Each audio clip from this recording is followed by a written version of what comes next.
Our understanding of reality is surprisingly fragile. When human perception is fed flawed information, the brain is remarkably eager to accept it as absolute truth. Take the medical advice your parents shouted at you every winter: wear a hat or you freeze. The claim relies on the idea that your head acts like a chimney, venting out 90% of your body heat into the cold air. That advice actually stems from a 1950s military experiment. Researchers placed soldiers in freezing conditions in full winter gear, leaving only their faces exposed. Naturally, the soldiers lost the most heat from their heads, but only because that was the single patch of bare skin. Heat escapes from any uncovered area in proportion to its size, and your head only accounts for 10%. The rumor started when pop psychology writers misquoted William James, an early 1900s psychologist, who simply noted that humans rarely reach their full potential. In reality, gray matter is incredibly expensive for your body to run, and MRI scans show activity everywhere, even when you are just resting. We routinely accept these historical accidents. We hear a misquoted psychologist or a flawed freezing experiment, and our minds instantly lock them in as unquestionable biological facts. This vulnerability fuels the superstition around sleepwalking. You've likely been warned that waking a sleepwalker will send them into shock or cause a heart attack. Because they are in deep sleep, waking them simply forces a hard reboot of their brain. They will survive just fine. The actual danger is letting them roam around the house.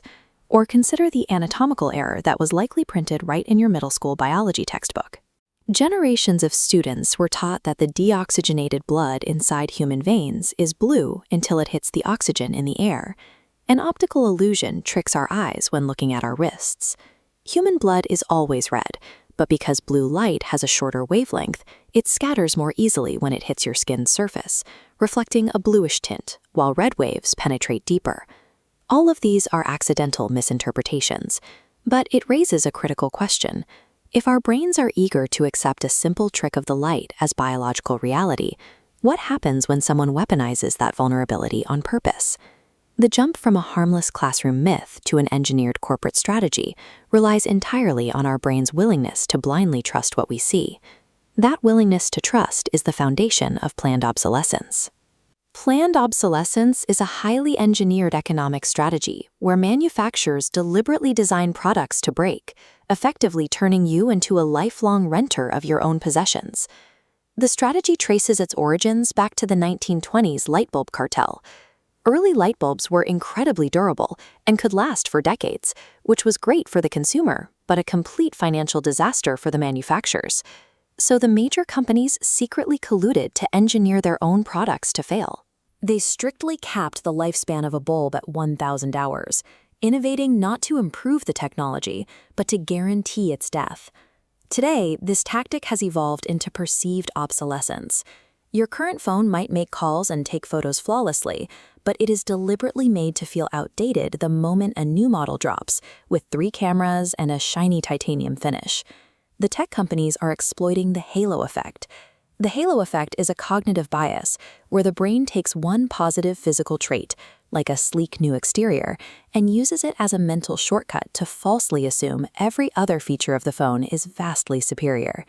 They do not even need to physically break your device anymore. They just break your psychological perception of it. When physical components do begin to fail, you face a maze of manufactured barriers. Companies now use proprietary screws that normal tools cannot open, glue motherboards down, and write software that intentionally shuts off your features if it detects a third-party replacement screen. You are trapped in a walled garden. A walled garden is a closed corporate ecosystem that restricts user access and forces you to pay premium repair fees or give up and buy the newest model. When releasing the newest model, they bombard you with scarcity marketing, flashing low stock warnings that flip your calm consumer brain into an adrenaline-fueled survivalist panic. These physical traps and marketing pressures act as deliberate optical illusions.